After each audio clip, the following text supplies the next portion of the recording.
here is a list from the cinemaholic.com. These are 20. No, I won't go through all 20. I'll do the top 10. So 10 underrated films from great directors. So maybe not underrated by us, but the fact that they have one or two or multiple truly masterpiece films in the lexicon, that has left not enough room to discuss these others that are on this list. Understand? Okay. Yeah. Yes. Do you get the whole theme here, Jerry? Yes, I get it. Yes. I want to make sure that it's crystal clear for everyone involved before I begin. All right. Sure. Number 10, David Lean, most famous for Lawrence of Arabia and The Bridge on the River Kwai. Their argument for an underrated David Lean film is Summertime. Yeah, I would agree with that. I would go with that, sure. I just watched that again a couple of years ago, and it's incredibly charming, and it doesn't seem like a David Lean movie. That's one thing about it. I mean, although it's mastery of the location, which takes place in Venice, Italy, but that speaks to Lean's proclivities for shooting on location and so forth very effectively. But the fact that it's such it's obviously tale controlled by Katharine Hepburn's character, and in that way it's probably his most feminine movie. And that's even taking into account things like Passage to India or Ryan's Daughter. Right, right. This is definitely a little bit something different. Okay, number 9. Yeah. Akira Kurosawa, best known for Seven Samurai and Rashomon. They argue for I Live in Fear, which is also a movie from 1955, as is Summertime. That's a good movie.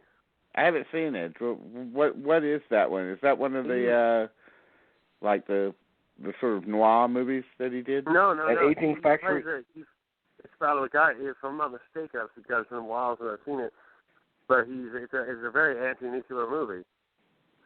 Yeah. It's really he about becomes terrified of an bomb. impending nuclear war. Tries to move his entire family to Brazil because he's convinced that a nuclear war is happening. I see. Like Akira Kurosawa's Mosquito Coast. Yes. Okay. Kind of. And the guy invents air conditioning in the jungle, and it's uncanny. Yeah, there you go. Similar they are. Wow. Number 8, Peter Jackson is most famous for Lord of the Rings. They argue for a movie that I've never heard of called Forgotten Silver. That's excellent. That was the movie I was hoping they were going to pick. That's great. It's done as like a mockumentary about a filmmaker, the filmmaker that invented color and and widescreen movies and all sorts of stuff, and squandered his career doing this sort of like Fitzcarraldo-esque kind of folly in the middle of the jungle, building sets in the middle of a jungle and so forth, and the sets are still there, and the filmmaker that's investigating this fictional filmmaker's career goes back to the sets, and it's a comedy too, so it's kind of a mashup of a whole lot of things, but it is one of the crown jewels in Jackson's career. Yeah, Peter Jackson's movies used to have a sense of humor. Even something like Dead Alive and that kind of thing.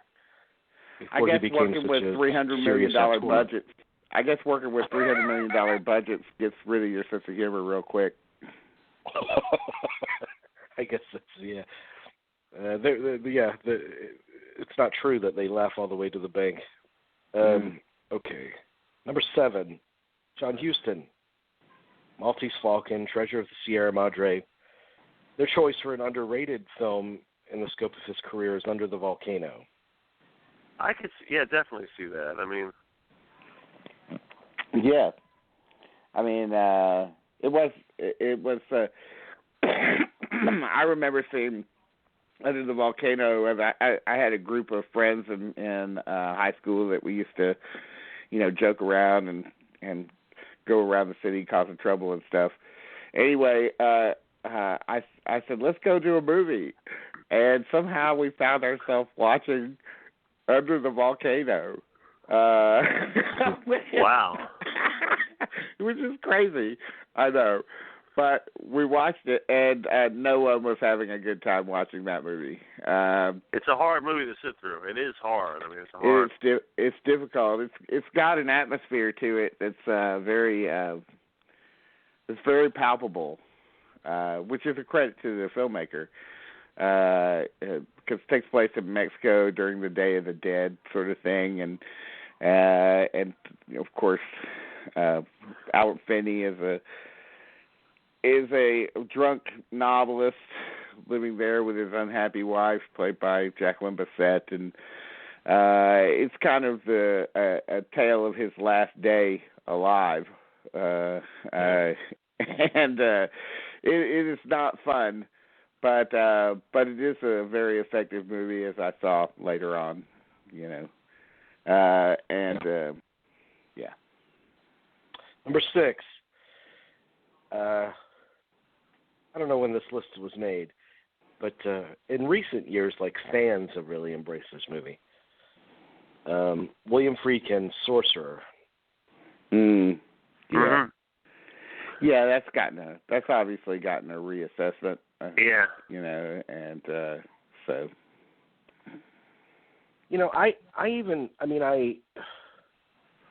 I see it as in the same way that I see something like, even though in a much grander fashion, in something like Apocalypse Now, but a microcosm of that Apocalypse Now experience. I see Sorcerer as an example of filmmakers that really went out there and did it. They lived through the conditions of the movie. They really shot on a bridge and all this terrible wind and rain absolutely. And really precarious conditions. It was an adventure movie where the filmmakers were adventurers when they made it, Yeah. The thing that mystifies me about that movie most is how it got to where it is. I mean, how it failed is a mystery to me, because it's such an exciting movie. It failed movie. for one big reason. It failed for one reason. It was released the week after Star Wars. Yeah, that will kill anything. But it also failed critically, I guess is what I'm saying.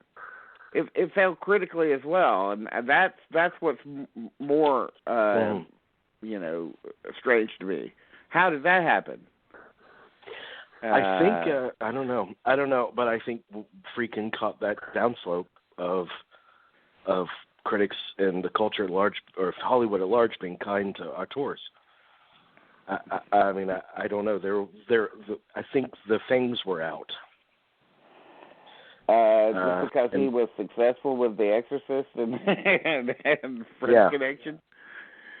So basically, and plus he got a real reputation for being an uncompromising auteur. Yeah, like somebody everyone else is wrong. Right. Right. But then when you watch that movie, you're like, well, maybe he was, because how did he do all that shit? Come on. I agree. It's interesting. Sorcerer is another movie that it was supposed to star Steve McQueen, and Friedkin did not refuse to meet Steve McQueen's demands, so he just recast. That would have destroyed the movie. But in retrospect, he said I should have given Steve McQueen his demands, because he actually wanted Steve McQueen for the movie, even though Roy Scheider's perfectly great in that bit. I think Scheider's just fine in it, and that probably would have delayed the movie for at least 2 more years. Having McQueen in it. Well, he tells a great story of being at like Grauman's Chinese and opening weekend of Star Wars, and he's talking to the owner or the projectionist or something, and they're like, "Man, this is a big phenomenon. This is selling out." And Friedkin says, "Yeah, my movie's supposed to play here next week." And the projectionist is like, "Well, good luck. We'll probably bring Star Wars back in a couple of days after your your movie plays." And that's what they did. Like, nobody went to Sorcerer, so they just brought back Star Wars. Well, I think one of the things that killed it was that people thought it was going to be a horror movie, and it wasn't. Like, oh, it's called Sorcerer. Things are going to be flying around, and then they go to see, why was it called Sorcerer? I don't get it. I don't even think people knew that the truck was named Sorcerer. The director of The Wages of Fear, Cliff Henson, why would you want to remake my movie? He was kind of baffled. He was baffled originally. Why not? And it's a great film in its own right. It's probably my favorite William Friedkin film. But I think it's better than the original. In many ways it is. But the original is a very good movie. It's good, but it's not. I agree with you, Dean. It's not as exciting. It's a different kind of film. But no, I agree with you 100%. No, I love a Sorcerer. I just love it. Yeah. Number 5. I would have told Clouseau. I would have said, "Well, my movie's better." It is. He did. This is William Friedkin that we're talking about here. Number 5 is Robert Altman. Their choice for an underrated Robert Altman movie, which you have a wide selection to choose from. You got a you really do. But they chose A Secret Honor. Interesting. Okay, I'd go with that. Okay. Yeah, that's a good movie. It seems very antithetical to Altman, though, because Altman, who is renowned for vast ensembles, and this is a one-man show. Yes, it is. About Richard Nixon. Yeah. I would go with something like A Wedding. I think A Wedding is underrated. I think The Company is underrated. Yeah. No, that's just me. Number 4. That's one I still haven't seen. Number 4, John Frankenheimer. This is not an underrated movie, though. John Frankenheimer, who is, of course, most famous probably for Manchurian Candidate.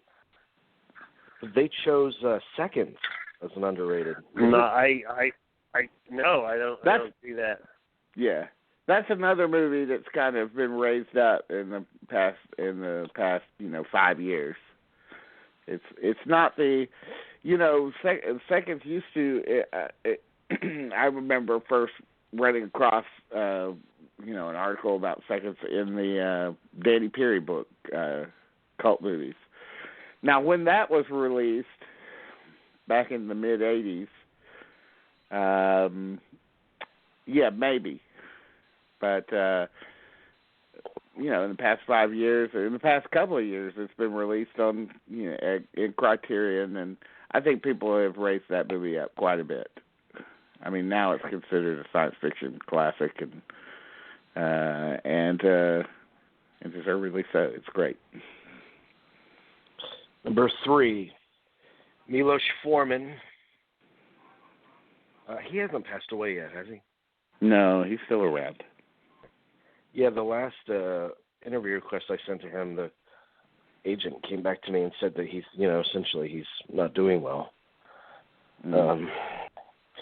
Milos Forman, best known, of course, for Cuckoo's Nest and Amadeus. They choose a movie from 1971 called Taking Off. Is that the one with Buck Henry? I think I've seen bits of it. I haven't seen it all the way through. Just first American film, a drama about parents rediscovering their youth. Yeah. It was a little too 60s movie for me. Like, it was kind of, Yeah. It's got a song by the Lovin' Spoonful playing in the background, and lots of zoom lenses and stuff. I love the Lovin' Spoonful. I love playing those records. I love because the second I put on those records, it like takes me back to a time I never lived in, and it makes me feel like I'm, the groovy. You're part of it. Yeah. Number 2, Federico Fellini, of course, 8.5, La Dolce Vita, like so many great films. Well, I'm curious what they picked. From 1970, a movie called The Clowns. Oh. Well, that's the beginning of the mockumentary, actually. Yeah. It's Fellini that really invented the mockumentary with that movie. Frankly, I've never seen it. I've never seen that one either. I know of it, but I've never seen it. I think it's available on Amazon Prime these days. I'm not sure. I think I saw it up there, and I was like, wow, they've got the clowns. Yeah. I mean, he was fascinated with clowns. What can you say? And it's a fascination I don't share, so that's why I've never watched it. Oh, man. I've been so tempted. It's known as the scariest motel in the country. It's in the middle of the Nevada desert, and it's all clown-themed. Oh God! Covered from wall to wall in clown stuff, and it's right in front of a cemetery, like an old deserted cemetery. So people will stay there as like a dare. Clowns don't bother me. I've never been scared by clowns. So I don't. It's not that I don't find them necessarily scary. Although I do understand that compulsion. But I just find them sort of like annoying. Like I don't find them funny. Like a mime. And all right. They should make a horror movie about mimes and see if that taps some kind of hidden fear. It's got to be coming. I mean, they're going to make a horror movie about everything. I just saw that there was a horror movie out there about a bed that eats people. Oh God! A killer bed. Oh. They've already done the killer cool. tire. Now they're going to do killer bed. Right. The tire. And elevators. They've done a killer elevator movie. So, They're top. They're number 1. This isn't underrated either. It for me, I think people recognize the greatness of it. It is underrated in terms of. I think it's every bit as good as the movies that he's most acclaimed for, even if it's in a minor key. And that's Francis Ford Coppola's The Conversation. It's not a grand story like The Godfather or Apocalypse Now, but on its own terms, I think The Conversation is every bit as accomplished and absorbing as those movies are. Oh, it is. Great. It's a masterpiece. I mean, it is. Why is it on this list? I mean, why isn't there something like The Rain People? Yeah, I was just saying The Rain People, or even Tetro or something. I mean, I think it's on the list because Coppola. It's just The Godfather and Apocalypse Now. When you talk about Coppola's greatness, I think those are the two movies. And then an afterthought might be The Conversation for most people that are knowledgeable enough to know it exists. But I think it's every bit on par as an intimate character study. I think it's one of the greatest movies ever made. Yeah, I was listening I was listening to an interview with Coppola, and this is his strength as a director, and he was able to distill it, articulate it very well. He said, "Look, when I'm directing a movie, the thing that probably helps me most as a director is to distill a movie to one theme, and if it's possible, just one word. So with The Conversation, that word was privacy. And so every single directorial choice I made had to connect in some way to that word privacy. So we are looking through raincoats for Gene Hackman in the movie, and he's like, I don't want anything too like Sam Spade or anything like that. He's not a sophisticated PI or something. And they found this clear raincoat, and he said, that's perfect. You can see right through it. There's no privacy when you're wearing that. So everything fit in that theme, and that's a beautiful storyteller. I mean, and that's the strength of that movie to me. Yeah, but what's it doing on this list? It doesn't need to be here, and especially considering that it's a list for a site called Cinemaholic. I mean, certainly any average cinemaholic would find the Conversation not to be one of his most underrated movies. I mean, even at the time that it came out, it got a Best Picture nomination. So, it doesn't belong on the list. I mean, you're a big boy now. It's perfect for the show, so we can talk about how great it is. But that's fine. I mean, I would actually. You could even put on the Rainmaker on this list. Yeah, the Rainmaker, or Tucker, or something like that. Yeah. Okay. All right. Well, there we are. We're done bitching for the week. Yep, that's right. There you go.